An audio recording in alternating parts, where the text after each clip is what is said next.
ഇന്ന് ഞങ്ങളുടെ 5ാമത്തെ വിവാഹ വാർഷികമാണ്. 5 വർഷം പോയതുപോലും നമുക്കറിയില്ല. കാരണം എത്ര പെട്ടെന്നാണ് 5 വർഷം ഇങ്ങനെ പോയിക്കൊണ്ടിരിക്കുന്നത്. അങ്ങനെ നമ്മൾ ഇന്ന് കേക്ക് കട്ട് ചെയ്യാൻ വെച്ചു. കഴിഞ്ഞ പ്രാവശ്യമൊക്കെ ഫ്രണ്ട്സൊക്കെ ഉണ്ടായിരുന്നു. കഴിഞ്ഞ പ്രാവശ്യം അതിന് മുന്നത്തെ പ്രാവശ്യമൊക്കെ ഫ്രണ്ട്സിൻ്റെ കൂടെ ആയിരുന്നു നമ്മൾ കേക്ക് കട്ടിംഗ് ഒക്കെ ചെയ്തിട്ടുണ്ടായിരുന്നത്.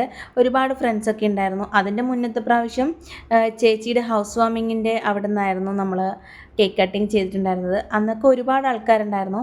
പക്ഷേ ഇപ്രാവശ്യം ആരുമില്ല. കാരണം എല്ലാവർക്കും ചെറിയ ചെറിയ പ്രശ്നങ്ങൾ കാരണം ആർക്കും വരാൻ പറ്റാത്തൊരവസ്ഥയാണ്. പിന്നെ ബ്രദർ ഉണ്ടായിരുന്നു. അപ്പോൾ അവൻ്റെ കൂടെ നമുക്ക് ആനിവേഴ്സറി ആഘോഷിക്കാമെന്ന് കരുതി നമ്മൾ കേക്കൊക്കെ വാങ്ങിച്ചിട്ട് മാളിലാണ് പോയിട്ടുണ്ടായിരുന്നത്.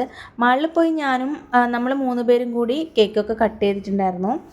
ചെറിയൊരു കേക്കാണ് വാങ്ങിച്ചിട്ടുണ്ടായിരുന്നത്. കാരണം നമ്മൾ 3 പേര് മാത്രമാണല്ലോ ഉണ്ടായിരുന്നത്. അപ്പം ചെറിയൊരു കേക്ക് വാങ്ങിച്ചിട്ടുണ്ടായിരുന്നു. അവിടുന്ന് പിന്നെ നമ്മൾ കേക്കൊക്കെ കട്ട് ചെയ്ത് നേരെ ഫുഡ് കഴിക്കാൻ വേണ്ടി പോയിക്കൊണ്ടിരിക്കുകയാണ്. അപ്പോൾ ആദ്യം നമ്മൾ മന്തി കഴിക്കാമെന്നായിരുന്നു വൈശു പറഞ്ഞിട്ടുണ്ടായിരുന്നത്. അപ്പോൾ എനിക്ക് മന്തി അത്ര താല്പര്യമില്ല. അപ്പോൾ ടുട്ടുവിനോട് ചോദിച്ചപ്പോൾ ടുട്ടുവിനും മന്തി വേണ്ടെന്നായിരുന്നു പറഞ്ഞിട്ടുണ്ടായിരുന്നത്. അപ്പോൾ പിന്നെ ഒന്നും നോക്കിയില്ല, KFC കഴിക്കാമെന്ന് വിചാരിച്ചു. KFC കഴിക്കാൻ വേണ്ടി പോയപ്പോൾ അവിടെ നമ്മൾ ഉദ്ദേശിച്ച സാധനങ്ങളൊന്നും ഇല്ലയെന്നും പറഞ്ഞ് അവർ ചിക്കിങ്ങിലേക്ക് പോയിട്ട് ചിക്കിങ്ങാണേ വാങ്ങിച്ചിട്ടുണ്ടായിരുന്നത്. പിന്നെ നമ്മളിതൊരു ബക്കറ്റ് തന്നെ വാങ്ങിച്ചിട്ടുണ്ടായിരുന്നു.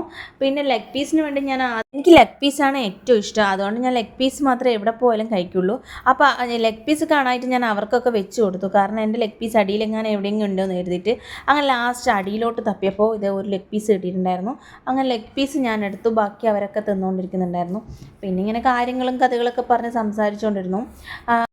പിന്നെ ടുട്ടു വന്നിട്ട് 2 ദിവസമായിട്ടുണ്ടായിരുന്നു. അവൻ ട്രിവാൻഡ്രത്ത് ഫസ്റ്റ് ടൈമാണ് വന്നത്. അപ്പോൾ അവന് ട്രിവാൻഡ്രമൊക്കെ ഭയങ്കരമായിട്ട് ഇഷ്ടപ്പെട്ടു. മാളൊക്കെ ഭയങ്കരമായിട്ട് ഇഷ്ടപ്പെട്ടു. കണ്ണൂരിനേക്കാളും നല്ല ഭംഗിയുണ്ടെന്നൊക്കെ പറഞ്ഞു. പിന്നെ കുറേ സംസാരിച്ച് അവിടെ ഇങ്ങനെ ഇരുന്നിട്ടുണ്ടായിരുന്നു. അത് കഴിഞ്ഞ് നമ്മൾ ഇനി പുറത്തേക്ക് പോകണം. അവിടെ നിന്ന് കുറച്ച് ഫോട്ടോസൊക്കെ എടുക്കണം എന്ന് പറഞ്ഞിട്ടുണ്ടായിരുന്നു. അപ്പോൾ അവിടെ പുറത്ത് പോയിട്ട് ഫോട്ടോസ് എടുക്കാൻ വേണ്ടി ഇനി നമ്മൾ കൈയൊക്കെ കഴുകണം. എന്നിട്ട് അങ്ങോട്ട് പോകും. 3 പേരായതുകൊണ്ട് തന്നെ എന്താ പറയുക, ചിക്കൻ വാങ്ങിച്ചപ്പോൾ നല്ല ക്വാണ്ടിറ്റി ഉണ്ടായിരുന്നു.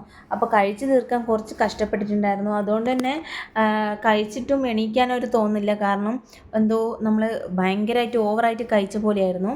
പിന്നെ നമ്മൾ അവിടെ നിന്ന് പുറത്തേക്ക് പോവുകയാണ്. പുറത്തേക്ക് പോയിട്ട് ഇനി കേക്ക് ഉണ്ട് കയ്യിൽ.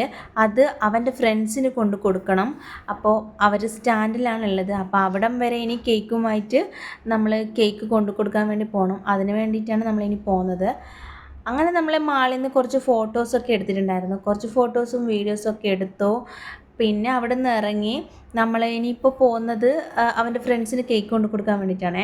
അപ്പോൾ ഇതേ നമ്മൾ മൂന്ന് പേരും വണ്ടിയിലാണ് പോകുന്നത്. ഫൈനൊന്നും അടിച്ചിട്ടുണ്ടായിരുന്നില്ല എന്നൊരു വിശ്വാസമുണ്ട്. അപ്പോൾ അതേ നമ്മളിങ്ങനെ പോയിക്കൊണ്ടിരുന്നു. നമ്മൾ അവിടുന്ന് കേക്കൊക്കെ കൊടുത്ത് പിന്നെ സ്റ്റാൻഡിൽ വന്ന് ചായ കുടിക്കാമെന്ന് വെച്ചു. അപ്പോഴേക്കും സമയം രാത്രി 2 മണി ആയിട്ടുണ്ട്. അപ്പോൾ ഇവിടുന്ന് കുറച്ച് സമയം കൂടി സംസാരിച്ച് ഇനി നേരെ വീട്ടിലേക്ക് പോവും.